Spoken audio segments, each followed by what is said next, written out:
everyone, it's Becca. Welcome back to another video. If you've seen this look in a couple videos, it's because I am filming quite a few videos here just before I run off to class. I finally had some time to film, so I will be looking the same. That is why. But anyway, I will be filming makeup I regret not buying. So again, just like my Will I Buy It series, this was inspired by Samantha March. I will link her channel in the card up there. She's just great. I've really been loving her channel, and I think she's pretty unique video ideas. And I know people have done like makeup I regret buying kind of videos, but I like this makeup I regret not buying because, you know, a lot of these collections that makeup brands put out are limited edition, and sometimes, you know, you don't have the money at the time. That's definitely been the case for me. Or what ends up happening is things just go out of stock too quickly and then they're gone forever. Or the other thing is maybe you didn't think you needed it and then you hear everyone talking about it now and you wish you could purchase it. So I definitely fall in all three of those categories for some of these things. So let me just get into it. And let me know if you like this video. Give this video a thumbs up if you like this style of video, and I'll be sure to do it again. The first thing on the list is the Anastasia Master Palette by Mario, whatever palette. You know, I think it was the Master by Mario palette. Mario, I guess, I don't know his last name, but he is the makeup artist for like Kim Kardashian, and you know, he's just a celebrity makeup artist, whatever. So they came out with the palette, and it was also decently around the same time where they came out with the Modern Renaissance palette, and the Modern Renaissance is permanent, but I hadn't purchased that one yet. And I purchased the Renaissance one finally, and it is a really good formula, and that's what everyone was saying. And then everyone's saying that the Master Palette by Mario was nice, but just at the time I just was like, no, I already have shades like that, I don't really need it. You know, gotta pick and choose what I purchase here. And so I didn't purchase it. And then it got sold out, and again, people were like, this is the last chance you'll be able to purchase it, it's never coming back, which it isn't. Sometimes companies will bring things back by popular demand, but apparently this one, I think Anastasia, the company, I forget who it is, whatever, she has a name, and I'm totally blanking on it, but I think she posted on like Twitter, I was looking, and because someone had asked if the palette was ever coming back, and she said it wasn't, which sucks, because I won't be able to purchase it. But again, like, yeah, I had every opportunity, so it wasn't that, but I just didn't think I needed it. And then right after it was sold out, you know, finally forever, then everyone put it in their yearly favorites and talked about how great the formula was, and just they were amazing shadows, so blendable, whatever, and, you know, so wearable as well. Because that's something with my Modern Renaissance palette, is I love it, and those colors are really unique to me, but it's just not colors that I normally gravitate on a daily basis. So I think with the Master by Mario palette I would have gravitated towards a lot more. But anyway, and then I saw like Kristen Game, I love her, I'll link her channel in the card. And I always want to say I'll link their channel down below, but now they have the card, which I really like using. So whatever. I'll link her somewhere. Shout out to her though, I really love her. She did the 4 Looks 1 palette on that palette, and her looks just looked so nice, and that really was one of the things that really made me want to purchase it, but it was after the fact. So anyway, that is one that I regret not buying. The next one, and this is a huge one for me, is the Becca Rose Quartz Highlighter. I have every other Becca highlighter. I do really like them. They were my favorite until I found the Anastasia Glow Kit formula, but I do really like them. They just aren't as intense. I am wearing the Becca Champagne Pop and Prosecco Pop mixed on my cheeks today as a highlighter. So it is a really nice formula, and I do love it, which is why I've purchased so many of them. But they are really expensive. They're $38 for one, which is so expensive for a highlighter, in my opinion. So anyway, you know, I was putting it off, and I guess I just didn't realize that it was limited edition. And then I also, like, people always say that pinky highlights look great on fair skin, but I just personally, I think because I have a cool undertone, that cool pinks, I don't know, they're just not my favorite on my skin tone. Maybe it's just too much coolness going on, and I already have a lot of pink in my skin, like redness. So I don't know, for whatever reason, I'm just not a fan of like the icy cool pinks. But anyway, this one is more of the like a warm pink, I guess, is what I can tell from reviews and stuff. and everyone just still talks about how it's one of their all-time favorite highlighters, especially for fair-skinned girls. And I regret not purchasing this so badly.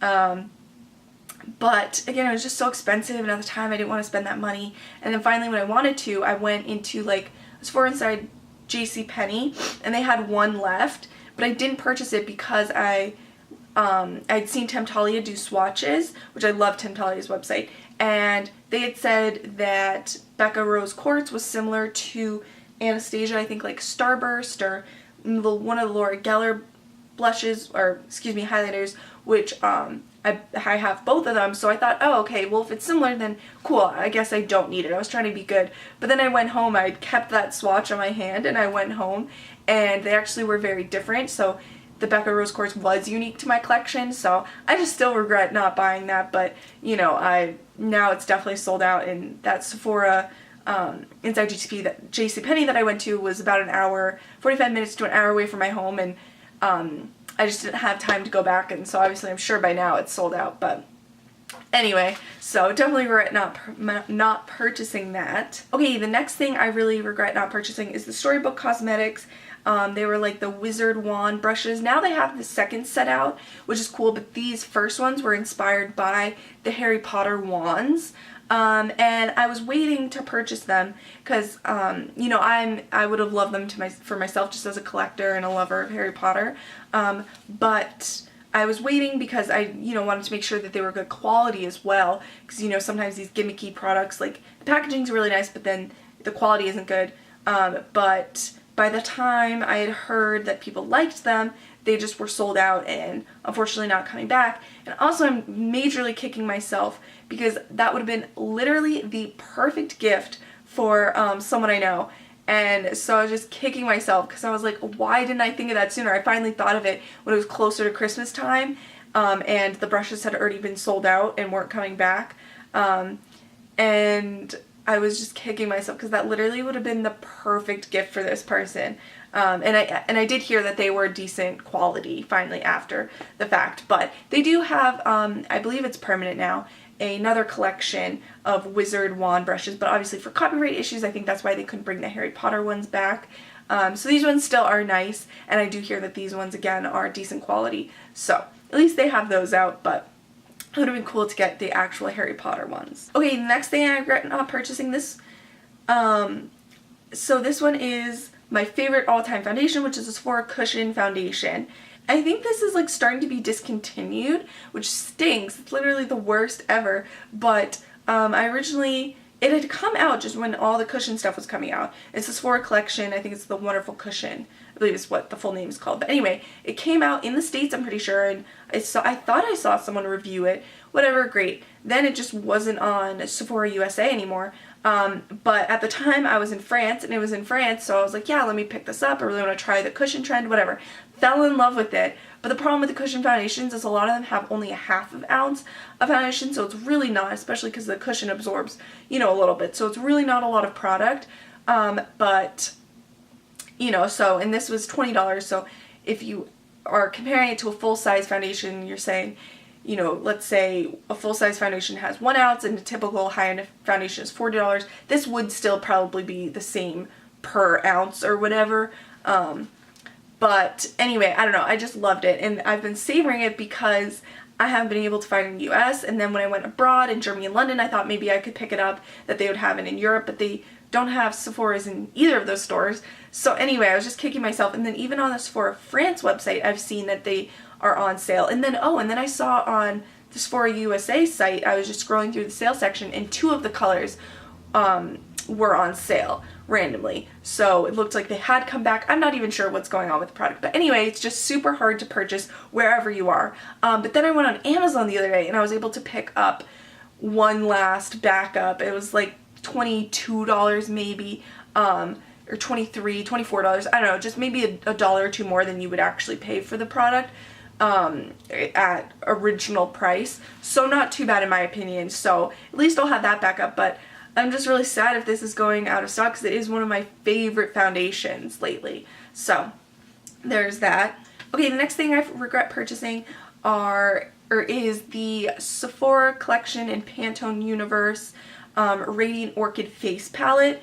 So Pantone and Sephora always collab to come out with color of the year. This year is weird. It's like greenery. They don't even have that many things because not a lot you could do with green makeup besides nail polish and like eyeshadow, and you know, not a lot of people, I mean, I know some people like a green lip, but it's not common. But anyway, I loved Radiant Orchid. I fell in love with the Radiant Orchid shade range that year, those purpley pinks. And I was just under the impression that the Sephora and Pantone universe wasn't like a limited edition collection, or I assumed it would be around for the whole year, that color is the color of the year. That just kind of would make sense to me, but apparently that's not the case. Normally that stuff comes out in January, and if it sells out, it sells out. So that one, and I hear a lot of people still today talking about, not a lot, but I hear some people, specifically Young, Wild, and Polished, she talks about that face palette. I believe it's her, and she really likes it. Good formula and all that. And also, I regret the next year, I believe the next year was the Marsala color, or 2 years after. Maybe it was 2 years after. Whatever. I think Marsala was the color year, maybe 2016, 2015. And I regret not purchasing that face palette as well, and that lipstick. But now I am smarter, so if there's ever a color of the year that I like and I want to get something, I'll know to purchase it right when I see it. I can't wait on it. Okay, the next thing are some matte collections I've definitely regretted not purchasing, such as, and some of them are coming back in stock now because they always kind of re-promote shades. So the matte collection's not a huge thing, but especially from the Aqua Lilies, was it the Aqua Lilies? Or the Aquatic collection? Something like that, where the really cute raindrops. I do have this from that collection. This is just a lip gloss. But anyway, from this collection from a couple years ago now, the Aphrodite Shell Bronzer. Number one, the packaging is just gorgeous, and I wish I had more packaging of that because it's absolutely gorgeous. But Thriftic, she really likes the Aphrodite Shell, I believe is what it's called, bronzer, and she has pale skin, and she really likes that. So, and there's some other matte collections that I regret not purchasing. The nice thing though, like I said, is even if the packaging doesn't come back, that formula and the color, they will either bring back permanent sometimes, or just re-promote it. So that is kind of nice, for it's not like you'll never be able to purchase it again. Okay, and the last thing on my list is the Kylie Valentine's Day collection. I was, you know, around when it came out, and I really did like it, but obviously again, I always like to wait to see if people like it before I decide to purchase it. And I would have purchased her liquid lipstick set because I do like her liquid lipsticks, but the problem with her sets, her like collections that she does, is that they're not very cost effective. You don't get a lot of product, I guess, for the money, which is one reason why I didn't purchase it. But I really loved the packaging of that collection, and I thought she'd at least do like one re-promote, because normally with her collections she'll, you know, have the collection, it all sells out, whatever, and then she'll have one more restock, I guess is what I was looking for. But I don't think she did with that Valentine's Day collection, so it's a kind of a half regret. Like, yeah, I don't want to spend money on things that aren't cost effective, and especially too because you only get free shipping over $40, and I only was kind of interested in either the minis collection or one of the shades lip kits, but that would only be $29, so you know, I'd have to pay for shipping. So it's kind of like a half regret.